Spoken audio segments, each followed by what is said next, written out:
Hold on. What's going on, my brothers? I hope everybody's well. Kenny Adams, what's going on with you, brother?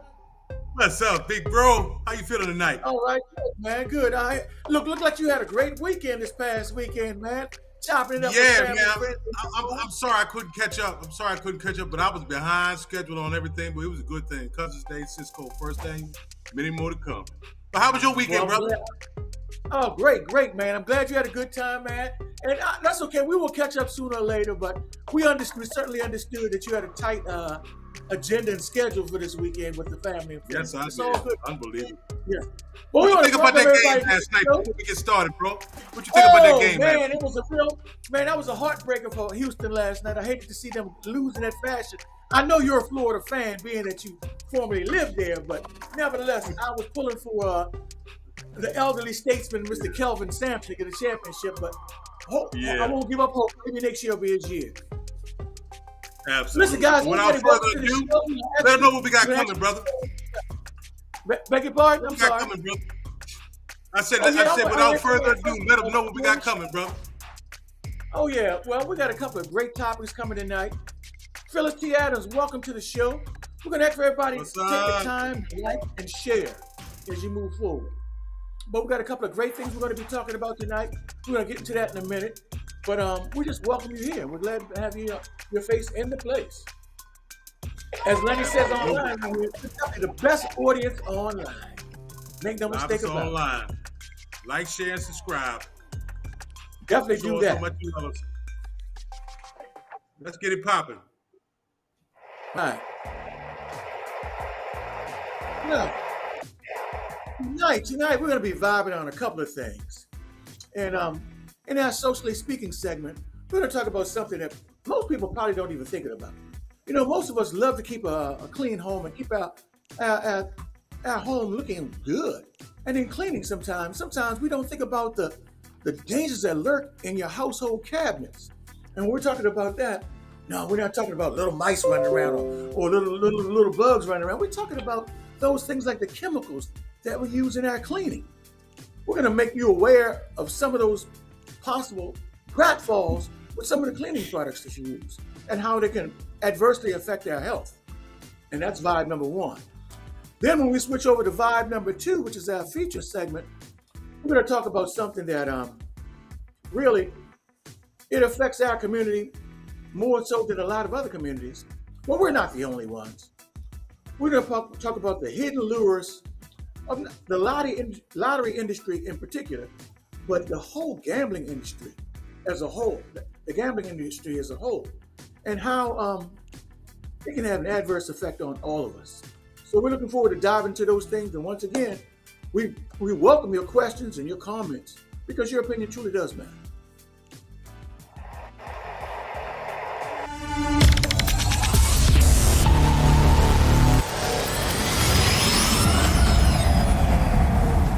Welcome back to the Night Brother Show.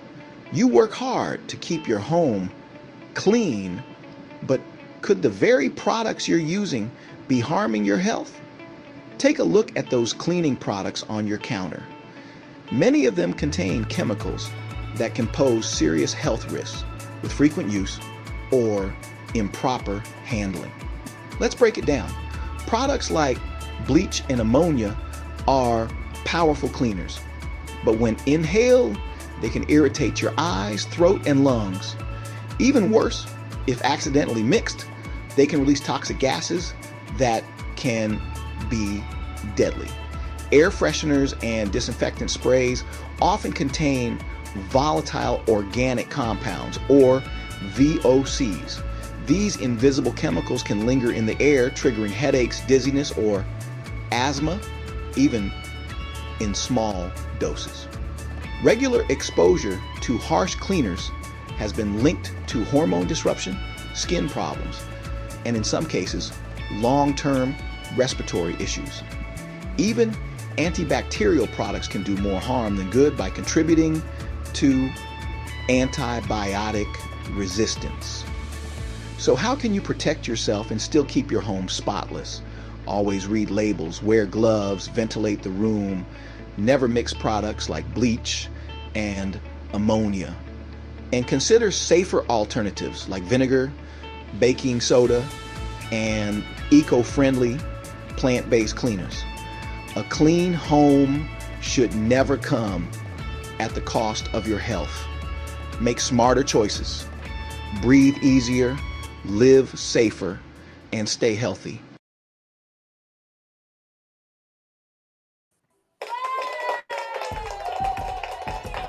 All right. Gentlemen, how y'all feeling? Hey, man, good evening to you, man. Good evening, Lenny. Good evening, Art.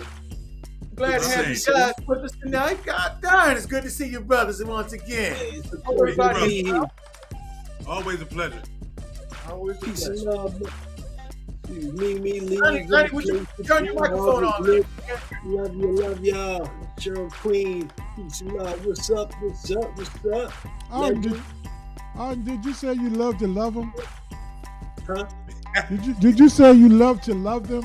Love to love y'all? Yeah, we love to love them. I mean, you gotta love the love. I mean, so that's what That's we like do. Donna Summer right there. Sound like Yeah. Donna Summer. Love to love our viewers.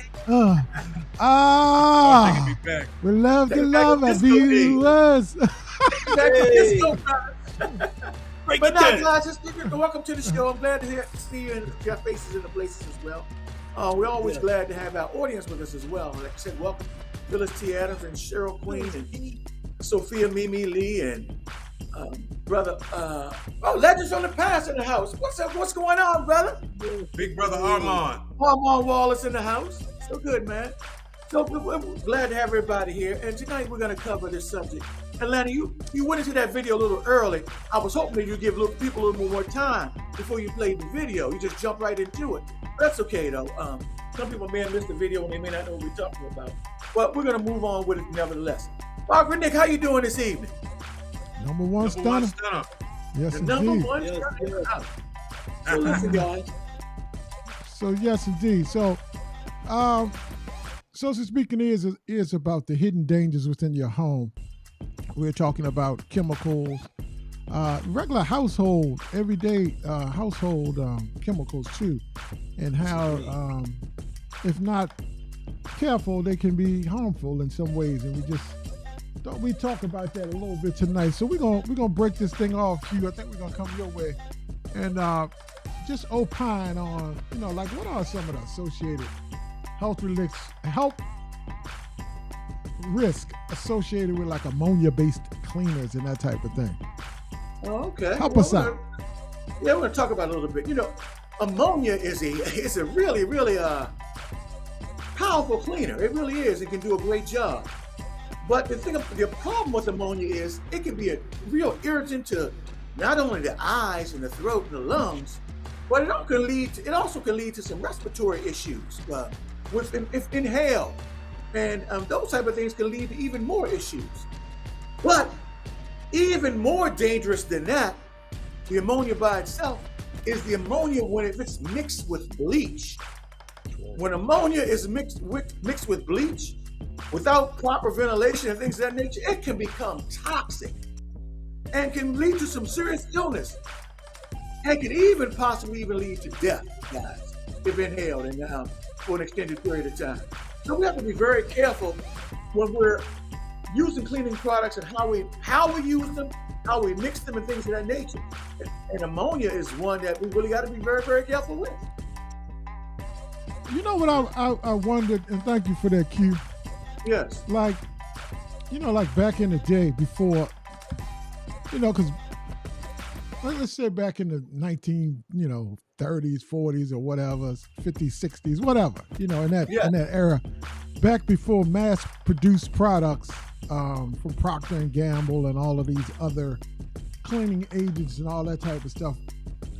We as a culture are very creative and created products and stuff like that. So what are some old Negro remedies, but alternatives? Let me say that if anybody in the audience can drop some of them jewels in the chat, I'm just curious, because curious minds wants to know about, how because it wasn't a whole bunch of stores there like Giant and a whole bunch of Safeways and stuff, these mass-produced supermarkets to go and get these chemicals? Because what did our cultural ancestral use? Hey, Somebody help me out. All right, I'm gonna ask you a question while we're doing that.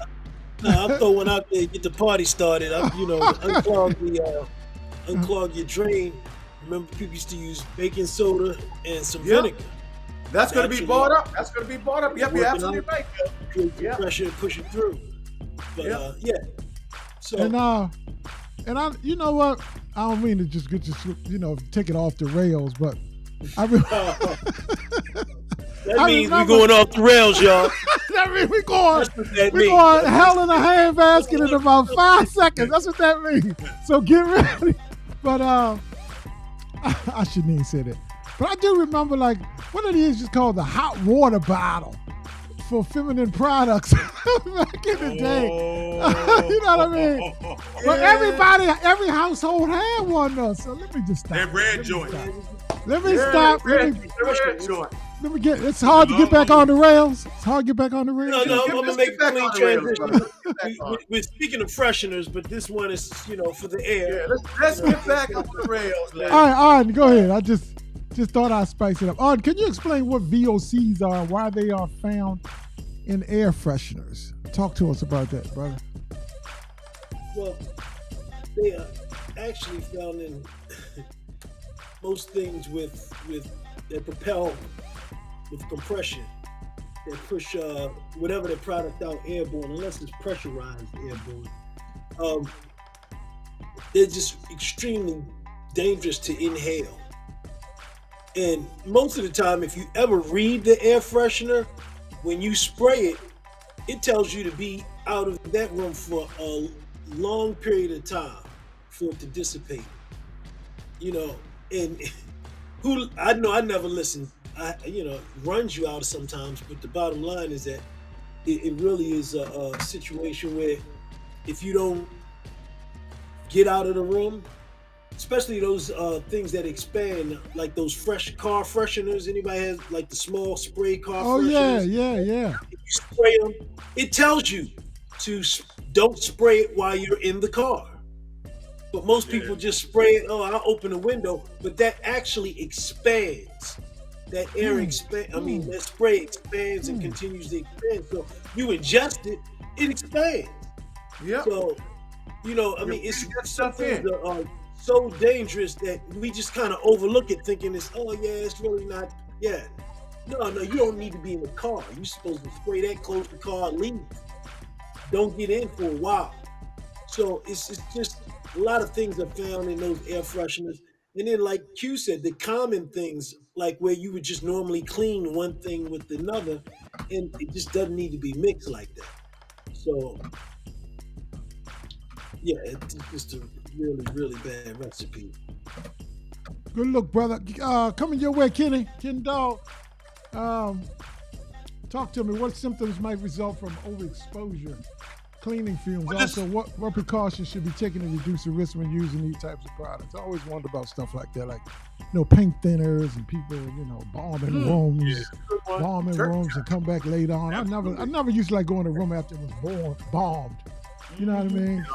Killed all them roaches. What the hell is going to do to me? Yeah, anyway, you got to set the bomb off and everybody got to leave out the house. Yeah. Half of the day. Way back in the day. But a lot of symptoms, of course, like he mentioned in the video, symptoms are coughing, wheeze, and headaches. A lot of respiratory issues. You can have some second-degree burns in some cases. Shortness of breath. Those are a lot of the basic things, but some of the more serious issues, there are people that have passed out. Cleaning their kitchen and mixing chemicals and not knowing what they're mixing and not knowing what they're doing, not paying attention, and have inhaled enough of this chemical to pass out. And then cases like these cases I'm talking about next would be more for the people that work with chemicals throughout the day for a living. And these people can have organ damage. It can cause really a long-term cancer risk. So you have to know what you're using. You want to use gloves. You want to make sure you're in proper ventilation. Don't be in the kitchen or in the living room and everything closed off and then you fluff it and screen it and the windows open. You want to be able to breathe. You want to get fresh air into the area that you're cleaning. because these chemicals, like my brother said, they rise and they going straight into your nostrils, into your brain. Dangerous as heck. You thinking about it? You said you pass out in a room like that. If you passed out from the chemical, and now you passed out in the room, you still, you know what I mean?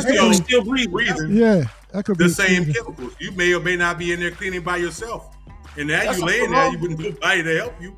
Have you prolonged exposure is what it does. If you have any of you? Let me ask you. Oh, in the audience, have any of you, when cleaning something, or came into a room with somebody cleaning or something like that, some type of chemical being used for whatever reason, and made you lightheaded?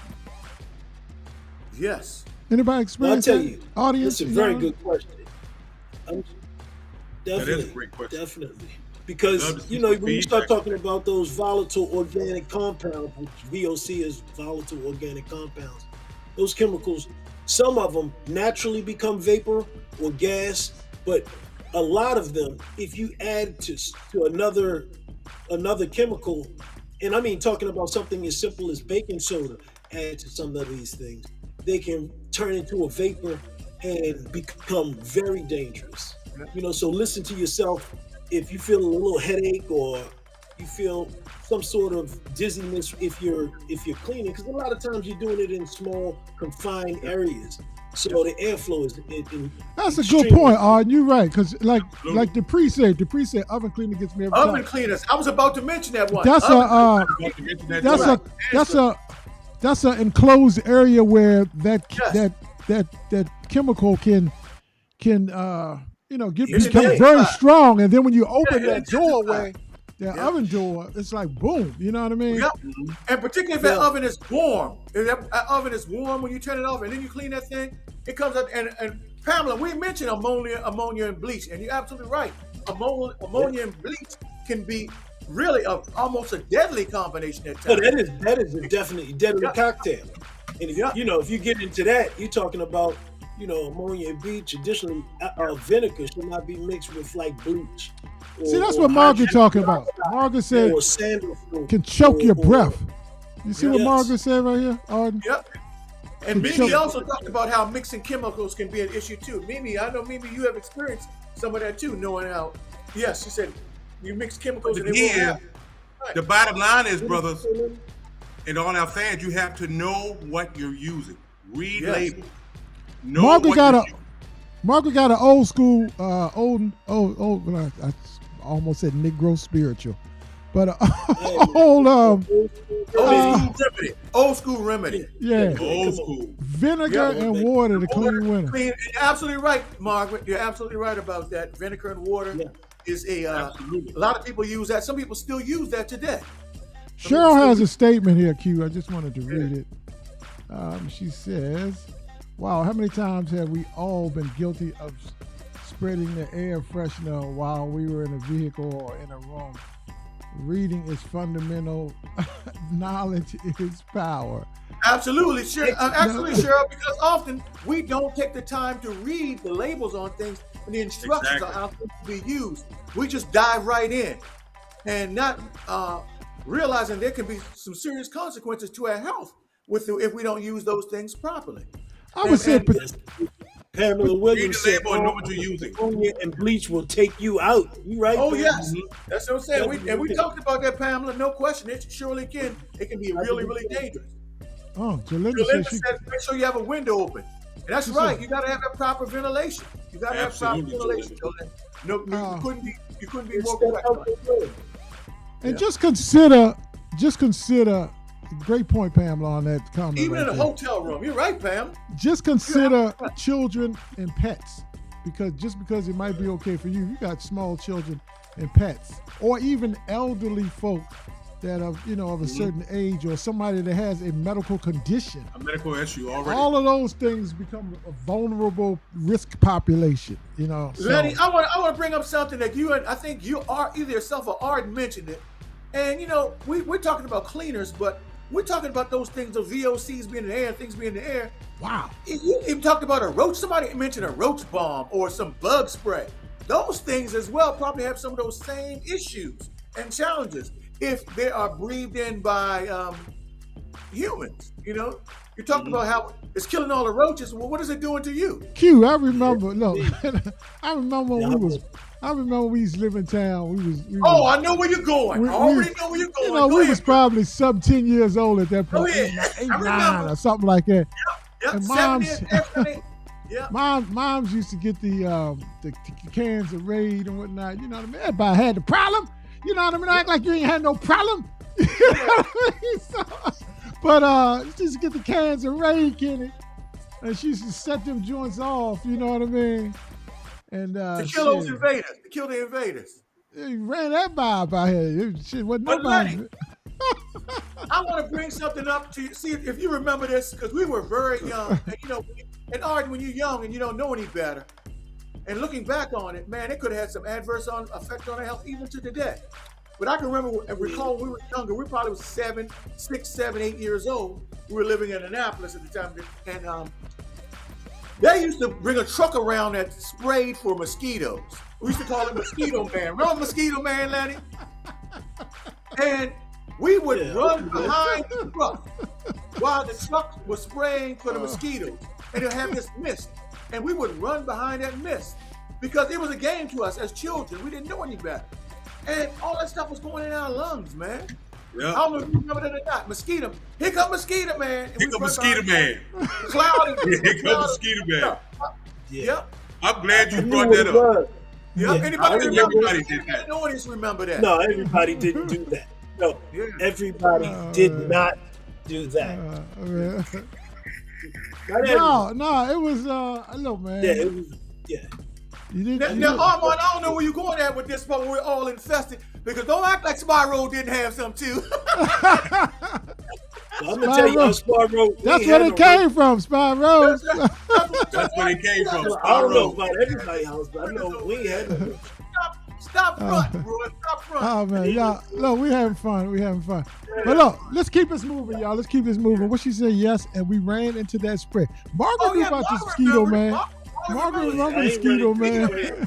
Margaret, did we call it Mosquito Man? I forgot what we called it. It was something crazy we called it. We used to call him Mosquito Man. Y'all ran into the spray like y'all didn't know he was trying to kill mosquitoes. Yeah, exactly. We was sub 10, man. We were 5 or 6 years old. Yeah, that's what I'm saying. We were sub 10 years old. You know what I mean? So, younger than y'all. I saw it. I was younger than that. So damn. Mosquito. She said we ain't had mosquitoes in Bywater. Out of water and didn't have no mosquitoes. Hey, Angie, you lying. You lying, Angie, you lying. Wallace said Spyro was clean.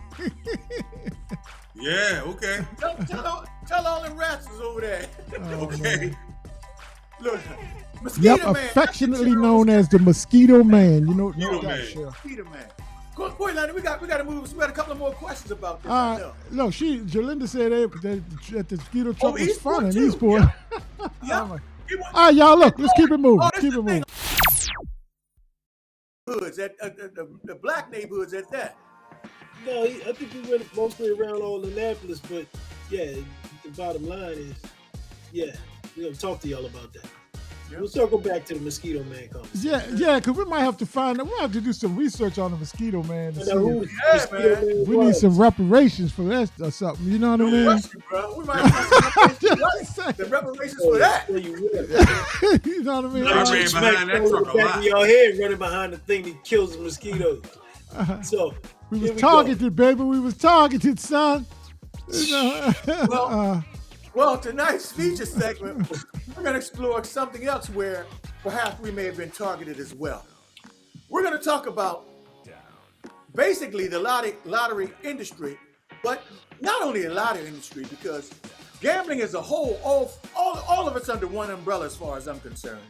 Because the casinos, off-track betting, sports gambling, Kenny, all of that is all-encompassing if you think about it. Think about the growth of sports gambling now. You can't watch a game without having the odds on a sports game and betting on games. DraftKings and all that kind of stuff. But we're going to focus on the lottery portion of this, but it really involves gambling as a whole, the whole umbrella of it. But let's take a look at this video, Lenny, and come back. Hi there, what's up everybody? Welcome back to the Knight Brothers show, we decided to take a gamble on this segment. You'll get the humor in that in a second. Let's talk about the lottery. It's billed as a game of chance, a shot at the American dream. But for many, it's a trap, a siren song that lures them into a cycle of debt and despair. State governments love the lottery. It's a cash cow raking in billions every year. That money funds education, infrastructure, and other important programs. Sounds great, right? But here's the catch. The people buying most of those tickets are the ones who can least afford it. We're talking about low-income communities, folks living paycheck to paycheck. They're bombarded with ads, told that $1 and a dream is all it takes to change their lives. But the odds are stacked against them. The lottery is a regressive tax, taking more from those who have less. It's time to face the music. The lottery is a raw deal for the disadvantaged. Let's break it down. Studies show that lottery play is more common among certain groups: men, Black Americans, Native Americans, and people living in disadvantaged neighborhoods. Why is that? Well, for one, these communities are often targeted by lottery advertising. But it's more than just marketing. These communities often lack access to traditional financial institutions and opportunities for wealth building. The lottery becomes a false hope, a mirage in the desert of economic hardship. It's a dangerous gamble when the house always wins. The blues of broken dreams, financial impacts, and societal costs. The financial toll on frequent lottery players and their families is devastating. Money that could be used for rent, food, or education is poured into lottery tickets, fueling a cycle of debt and dependence. The emotional cost is just as high. Dreams are shattered, relationships are strained, and hope gives way to despair. And here's the kicker.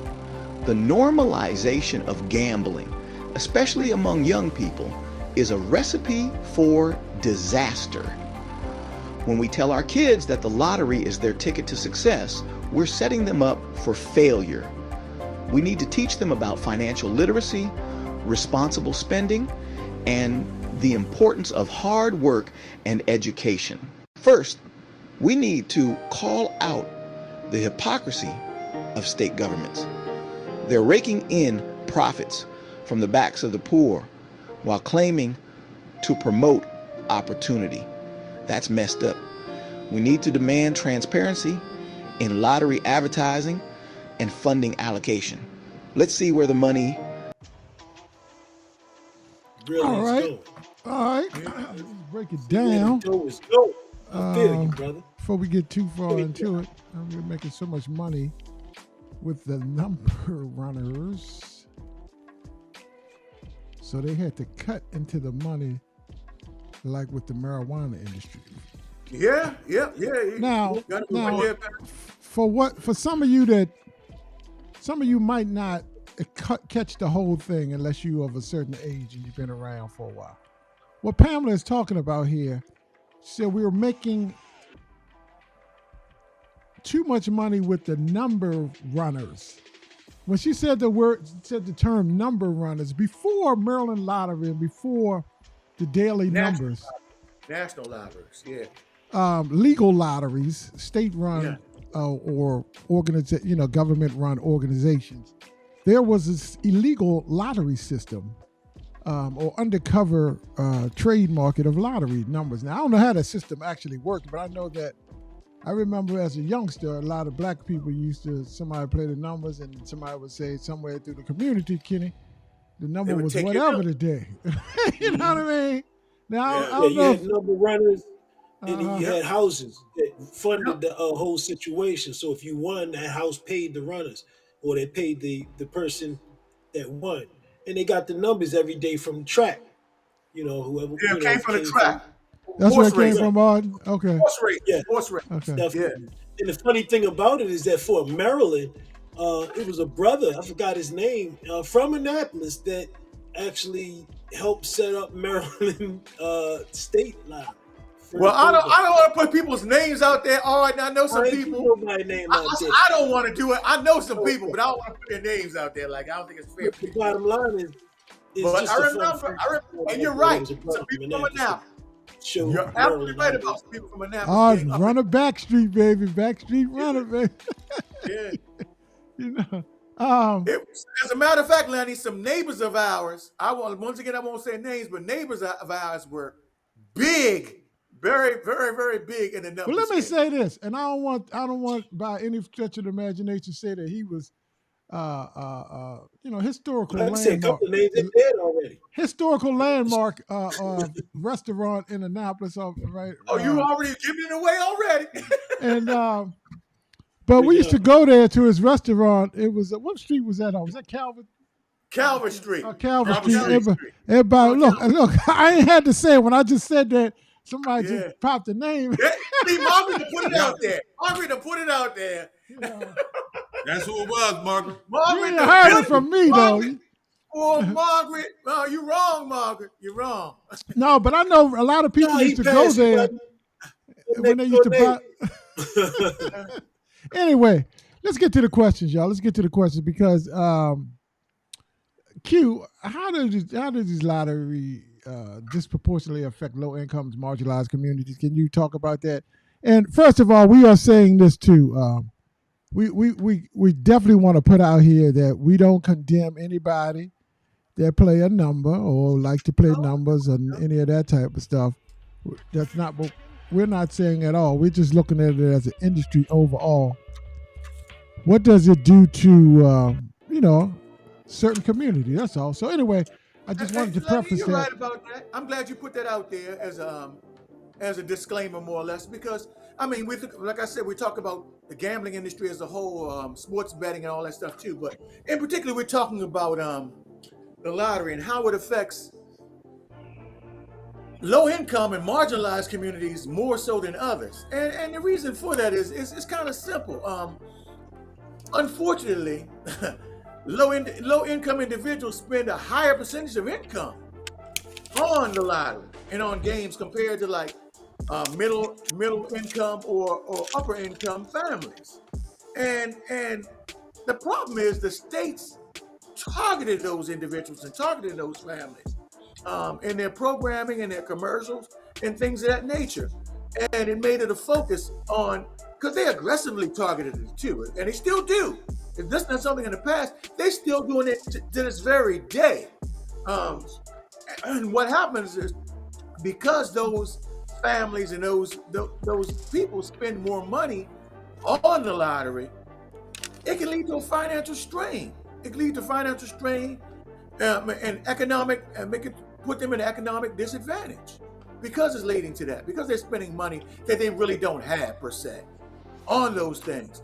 I mean, I've seen times I've been in a gas station to get gas, and I hate to call it out, but I see people out there and they're in line, they're holding up the line because they're paying $50 worth of numbers, during the day. They're playing, it's 4 o'clock, and they're paying $50 worth of numbers on their lottery tickets.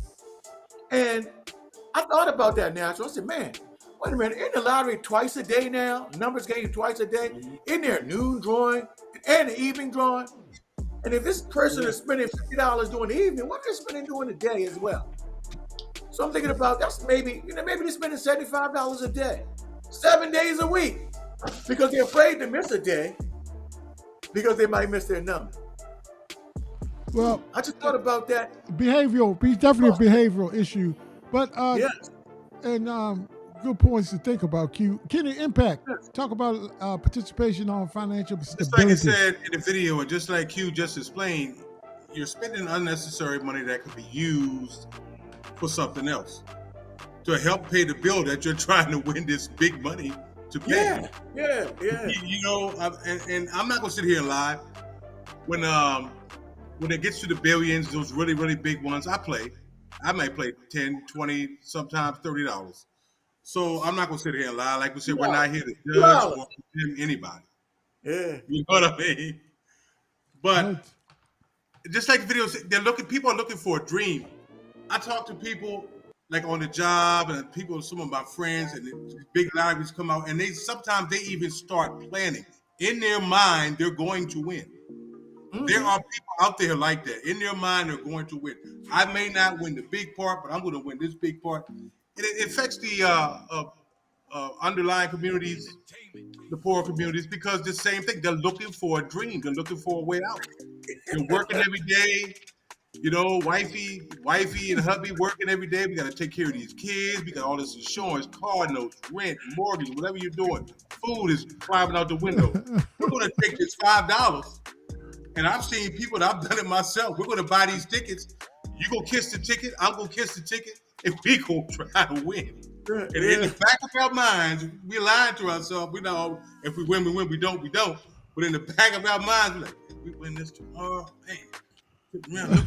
Wallace said, "Come on, We have some Kenny." interesting comments, Lenny. Some interesting comments. I like the comment about Joe. Kenny said, Wallace said, "Come on, Kenny, man. I know what you did this weekend." Lenny, put the comment up right, about Joe Linda, though. I'm gonna pay the lottery today. I'm gonna pay the lottery today to recoup some of that money.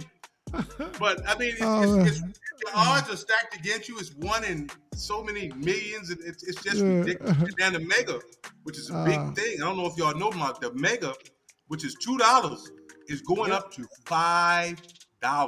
Is it? That's the minimum now. That's the minimum. Not 2 to 3, not 2 to 4, $2 to $5. Some of y'all have some very comical comments. I'm going to need a GoFundMe. A GoFundMe so I can play numbers and play slots. I like that. That's I funny. like that, That's funny, Joe Linda. I hear I'm gonna do the same thing. But you see Angela Dupree's comment as well. She talked about how statistics say it affects 90% of low-income housing. 90%. Exactly. That's looking just for a way out of that low-income household. Because they sell that dream, and that's what that becomes. That's because they push that sell that dream. That's what. Hey, look, in form of entertainment and all of that type of stuff, not. I mean, anything. You know, like I say, in excess. You know, that's when it becomes a real problem. If it really reaches to a point where it becomes detrimental to your household incomes and those types of things, then you know it's. We talked about bingo being a money. Arden. Bail us out, Arden. Talk about that fact alone that's on the screen right there, brother. Well, first of all, it affects. I think Dupree is absolutely solid when she said it. You know, the lowest income. 90%. It affects the lowest income because they have less latitude as far as that is concerned, less discretionary income to spend on anything. So, if you're a billionaire and you lose $100,000, it's like, oh yeah, I was gambling last weekend. But if you're $100 heir and you lose $10, you lost like 10% of your whole net worth.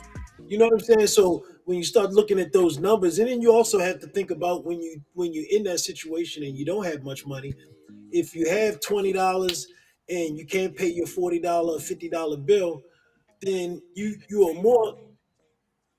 You can think that maybe I just go ahead and spend all of this on this lottery, and maybe something happens and I can pay my bills, the bills that I ain't gonna be able to pay anyway.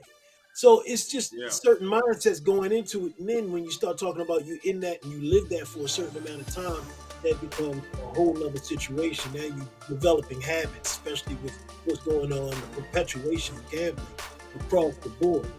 But when it's all said and done, even if you're middle class and you can't afford it, people are having real hardships. So instead of them taking that, say, $20 a day, and that's very, I wouldn't say that that's over because I see people that play that like that, $20 a day, and they set it aside and invested in something that was just going to grow over time. The whole rule of 72, that money's going, they're going to look up and they're going to be pretty good if they're consistent with that situation. But it's the art of the deal. If you don't even know the deal and you don't know you can set that money aside and it could grow a certain way, then if it's not in your thinking, it's not in your thinking. So, but it does pull you away from that because you're constantly looking at what's my number. If what you look at and what you focus on, that's what gets your attention. So, Quavy always says, "What you focus on expands or grows." Whatever you focus on expands. When you focus on that negativity, that's what you're going to draw. That's it. Let's dive a little. You made a good point, really quick, brothers. You made a good point, Arden. There are people that spend, I only spend $5 or $10 a day. Okay, how much is that electric bill that you're behind on? How much is that cable bill that you're behind on? That $5 or $10 a day was your way out, and you put it into a way there was no way out. So that was a good point, brother.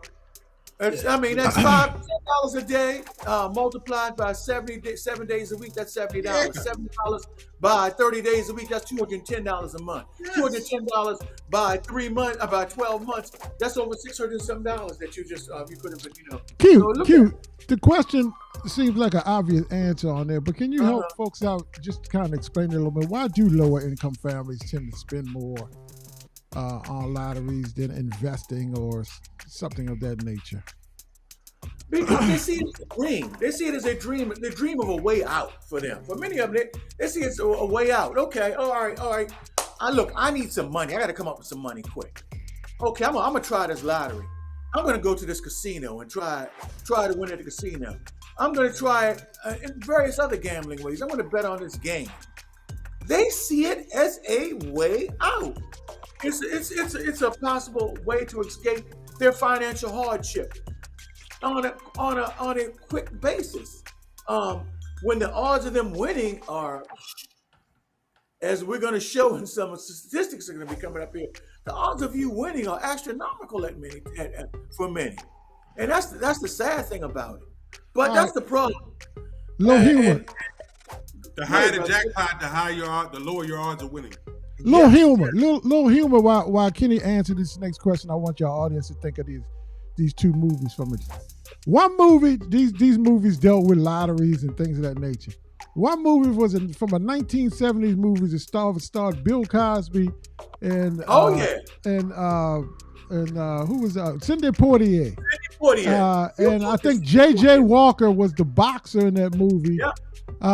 And it had a lottery theme to it. Name that movie for me for $5, Alex. If somebody in our audience, Cutie, you can't answer till later on. Okay, but anyway, Kenny, coming your way, Kenny. I'm just seeing how knowledgeable my viewers are. That's all.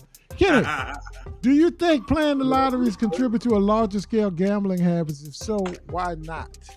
Yes, they can. Yes, they can. Not in every case, but it gives you a bigger and stronger possibility of going into larger scale gambling habits, because you can say, well, damn, I'm not winning this. Let me try this. Let me start hitting casinos. Let me do this. Let me do this. It grows. It's an addiction. It's like drugs, alcohol. Yep. Gambling is an addiction no easier than drugs and alcohol.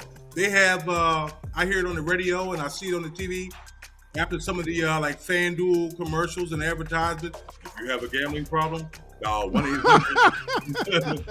My Lord, they have to put that on there. Kenny, you hit that joint. You hit that. You hit it, Kenny. It's true. It's absolutely true. Right. I like the voice. I mean, I guess it's fun. It's just like anything else. I guess it's fun to play a few dollars here and a few dollars there. And to be honest with you, I've won the biggest lottery winning I've had was in 2022. I was in 2021. I was in Hackensack. Matter of fact, I had just came full time on the show. I won $499 off of the Jersey Cash Pot, and that's all I've ever won. I play $5, $10 here, play the big ones, but that's all I ever won. Yeah, let me ask you this real quick. It can lead to, just like anything else, it can get out of control really, really, really quick. Ken, let me ask everybody. I call it the gambler's curse. If you gambled the first and second time and you won, especially like big the first time or the second time, that can set you up on a situation where you start thinking that's going to happen and you go all in. And I call it the gambler's curse because sometimes you don't win for a long time after that, but you pulled into that addiction real quick because all those endorphins kicked off so aggressively. But Yeah, I like to That's talk like about First high, chasing that first high, natural. Art, Yeah. before I ask you your question, Art, I do want to throw some answers up on the screen. Somebody told me the movie was named "Let's Do It Again." I'm That's the not second sure. one. I remember one of those, and this is the "Let's Do It Again" movie with J.J. Walker and the Bill Cosby, Sidney Poitier, and somebody else said it was called Uptown Saturday Night. That is correct. Almost the same cast of characters except Jimmy Walker, but one of them dealt with a lottery ticket, and because I remember a scene clearly where they held everybody in the room, Q, and they told everybody to strip down to your underwear. Y'all remember the scene? If y'all remember the scene, drop a 1 in the chat group from me if y'all remember the scene. You know what I mean? Yeah. Who else said that? Somebody said, "Let's do it again." Somebody said, "Uptown." You said Saturday. J.J. Walker. That's Let's Do It Again. Uptown Saturday Night was the correct one. Okay. Let's Do It Again was the second movie. I gave the Now, wrong information there. That's what I'm saying. Yeah. But Lenny, Huh? Lenny, give me a couple seconds, Lenny. Before we close out on this subject, we're talking about the negatives of playing and all that. Let's look at some of the negatives of actually winning. Things that have happened. Oh, we're gonna hit that. We're gonna definitely People hit have that. lost their mind. Yes, Yeah. indeed. All right, real fast though. I want you to hit this question for as to wrap up the question, the Q&A part of this segment is about state governments aggressively marketing toward low-income communities, and if you think that's the case, if so, what ethical concerns does this rise? I mean, it's generally the case. I mean, the least pay the most. And generally you'll find these places in those communities because they can't aggressively push against it. So you'll find pretty much most of, look at where the casinos are. Wherever you are, and who lives around those casinos? What neighborhood is that close by? It's generally not in a wealthy neighborhood. Don't find those being built. And somebody correct me if I'm wrong. If I'm over speaking, just tell me what neighborhood it is. But generally, you find those in not well-to-do neighborhoods, unless And a it's lot of reservations Well, there have are them as some well exceptions. too. Art There are some exceptions. Indian There are some reservations as well. exceptions. Yes. I mean, and that's cool because they own it, and if they own it, But generally, like Tony Head said, and liquor stores. But the bottom line is you find those generally in lower economic or economically challenged neighborhoods. Especially look at the ones in Maryland. You can go up like New Jersey. Now you'll find that Vegas, but Vegas was built on it, and everything was built around that. That might be the one difference. But if you walk Vegas, you'll see that right on the strip, right in Vegas. You may trip over somebody. They'll show that on the pictures, but people that's been there know what I'm talking about. So, But if you look at some places like in Rundle, look at the Rundle Mill. That is not built in that particular area, and the casino was built there. And I understand that because they were trying to expand and build out something else. But it's not in the area where you consider downtrodden. I'll put it that way. I'll use the term downtrodden. It's not built in the area that's considered downtrodden. I would say that's the exception and not the rule. Exception to the rule. And that was access to land that was cheap at that point in time because they were with that whole build out there. So that was like out in the middle of whatever. On the other side, you got Meade Village or Meade. Pretty staggering. Some of these stats say that you're more likely to be struck by lightning, become a movie star, or even have identical quadruplets. Yeah. Wow. Before winning the lotteries, and then it also says that who plays the lottery. You can see those numbers right there. $30,000. Yeah. What's staggering is though, do you guys know, or does anybody in the audience know, It says frequently players, 20% of players, but 80% of all tickets are sold. Wow, that's crazy. Yeah. 80-20 rule right there. The 80-20, that's what I was going to say. 80-20 rule. Oh, see that. 80-20 rule. 80-20. Educational gap has a lot to do with it. Less educated tend to play more, especially scratch lottery. What's the percentage of people that hit a big lottery?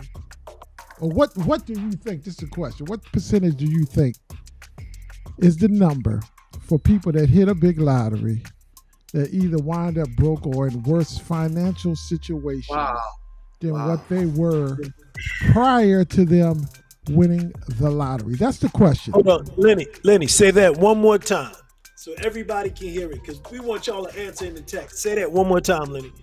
I was saying, what percentage of lottery winners do you think wind up becoming in a worse financial situation or become broke or something just tragically happens to them of people that are lottery winners, the big lottery winners? What percentage do you think that number is?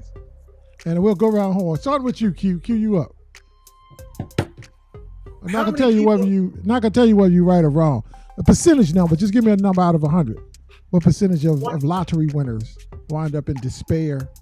I would say at least 20%. 20%. 20%. Okay. I can recall stories of lottery winners ending up who won large jackpots who still end up broke, which is sad, but it's true. Those stories are true. Kenny, what you got? Everybody type in what you think. I'm gonna rock with E. I'm gonna say 20% because I was thinking that. I'm gonna say 20%. Man, that's a lot. Y'all dreamers. That ain't a lot. I would say somewhere around 87 to 93% end up more in debt.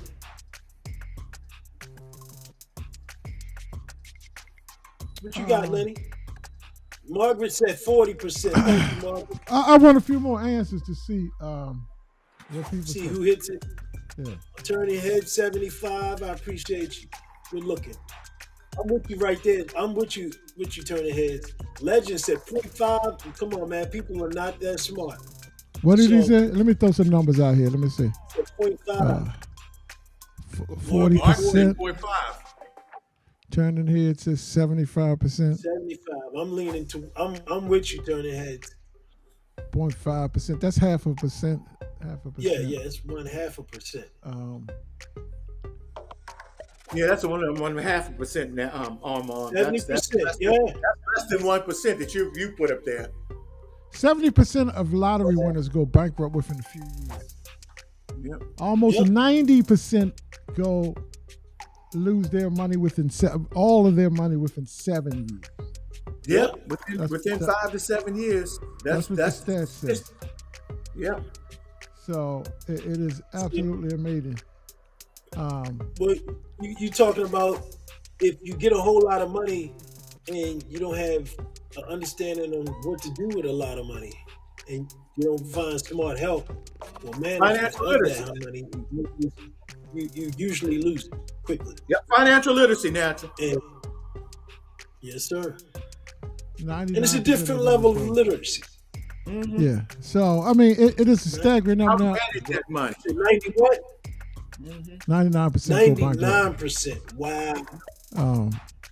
And it just comes down to what you guys just mentioned. Financial literacy, everything else. On a sad side story or sad note, yesterday I was at work, and this guy comes into, and I work for 7-Eleven. I am district manager of 7-Eleven, and I go around all these different areas, all these different stores, and help out franchisee owners. That's what I do. And this tall guy walks into the 7-Eleven, Kenny. Yes. I usually notice somebody that's tall as me because I'm usually like one of the taller people in almost every room I go in. I'm only 6'4". Kenny, I know you feel the same way because you're about 6'4", 6'5", right? So don't you always feel like I'm in the top 5% of the tallest people in the room no matter what room I go in? So when you encounter somebody that's almost as tall as you or taller than you, it kind of makes you stop for a second, to you, Kenny, and say, "Damn, dude, tall like me, or taller than me. Damn, dude, taller than me." Or you know, I'll even say something sometimes. Yep. Yeah. So I stopped and I turned and I looked, and the guy went over to. He had, and matter of fact, he had on yesterday it was raining, so he had on a blanket over it. So that, so now it's even more perplexing or more, it stood out more. Let me put it that way. Yeah, more pronounced or whatever you want to say. Yeah, pronounced. So he walks over to the cappuccino machine, puts a cup to there. He gets some cappuccino. I looked at him at a glance, but I kept doing what I was doing. Then I noticed he went up to the front, got a hot dog, came back with the cheese thing, put some cheese on it and all that type of stuff. He goes to the counter, right? And I'm not watching him the whole time. But anyway, when he gets to the counter, I just happen to turn the corner and I look at him, and he looks at me. He had a little curly hair, and he was obviously like around my age or a little bit younger. And I looked at him, I said, "Damn, I know this dude from somewhere." Mm-hmm. And I looked Q and I said, "You the ball player, Delonte West, that used to play with the Cleveland Cavaliers with LeBron James?" Yeah. He was like, "Yeah." I mean, he didn't say yeah like that. He ain't saying all excited and shit.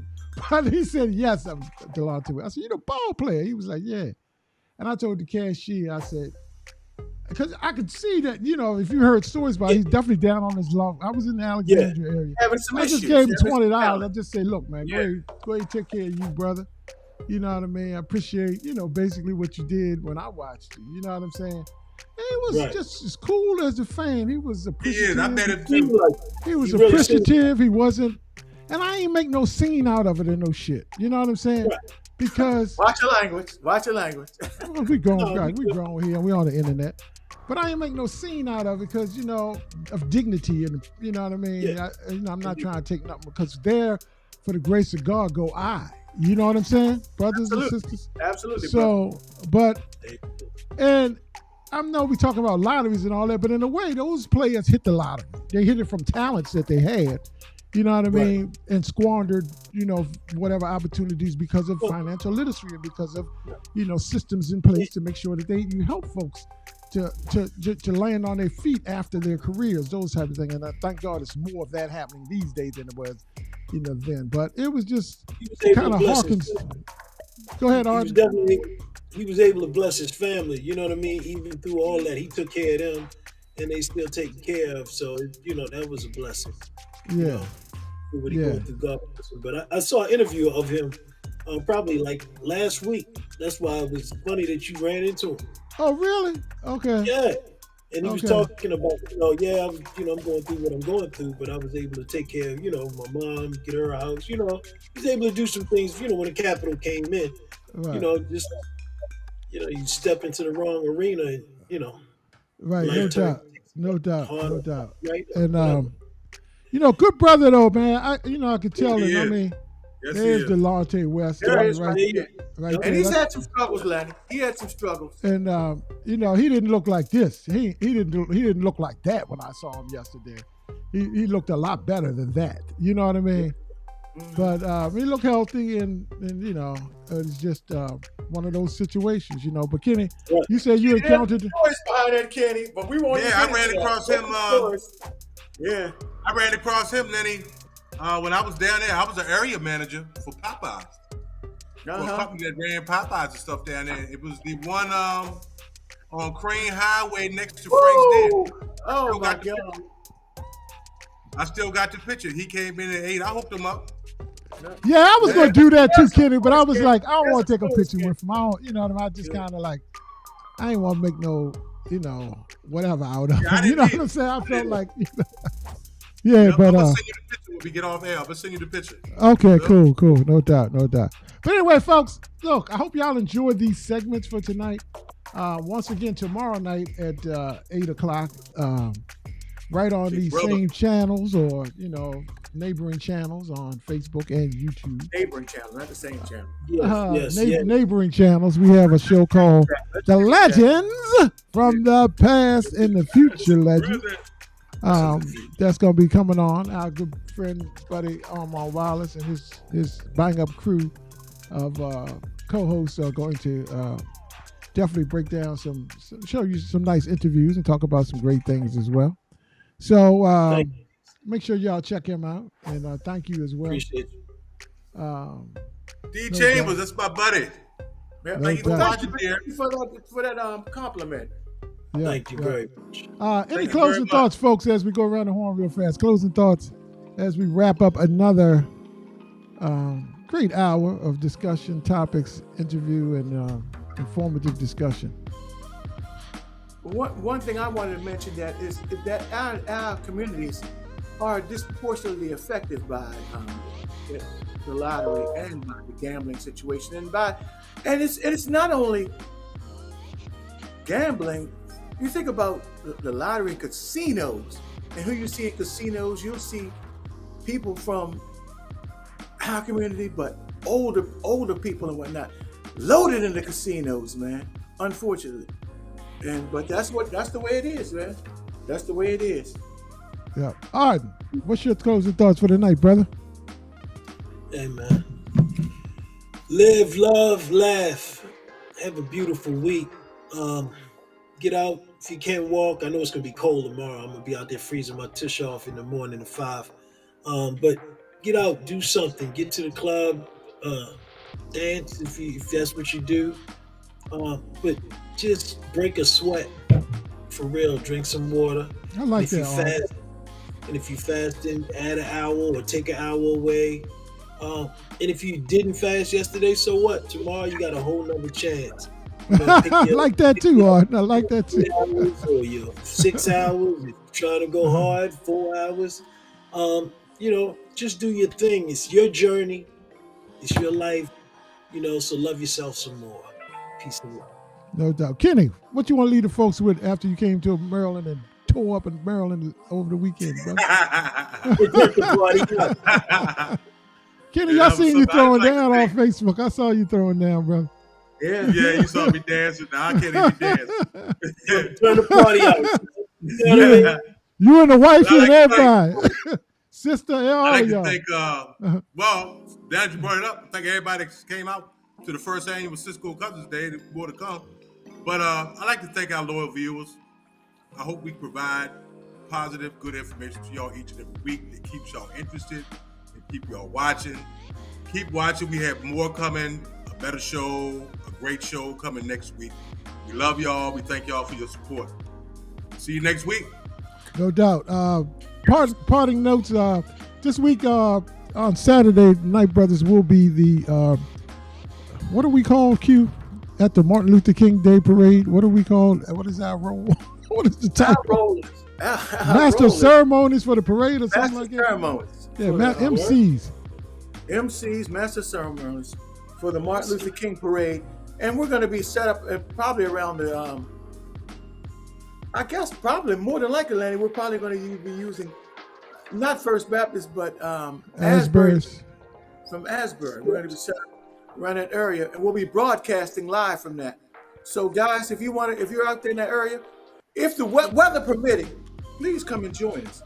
And Lanny, once again, add to that, weather permitting, I know that after the parade, there's going to be parades, and there's going to be a show going on. And that show will actually include some bands, some local After bands, party. Nine band, including another band who's very popular right now and growing in stature, and that band being the band that is really, really growing and very, very popular right now. So they're going to be there along with the Clones of Funk, and I'm talking about this young group. The Pocket 3. Clones. They're going to be there. So Clones of Funk, Pocket 3, and then our band, I call it Pierre's band, but I play bass in it. Shine Band will be there as well. That's us. Along with some other bands, they were going to be there. As well as some local elected officials that's going to be there talking about, great things in the community. Anyway, good night, y'all. Peace and love. Love y'all. See y'all Saturday if y'all out there. If not, we'll see you next week with another great show. Tomorrow night, Legends of the Past, and Future Legends with Omar Wallace. All right? So y'all take care. Good night, Angela Dupree. Good night, Mimi. Good night, Mimi, Nick. Good night, everybody.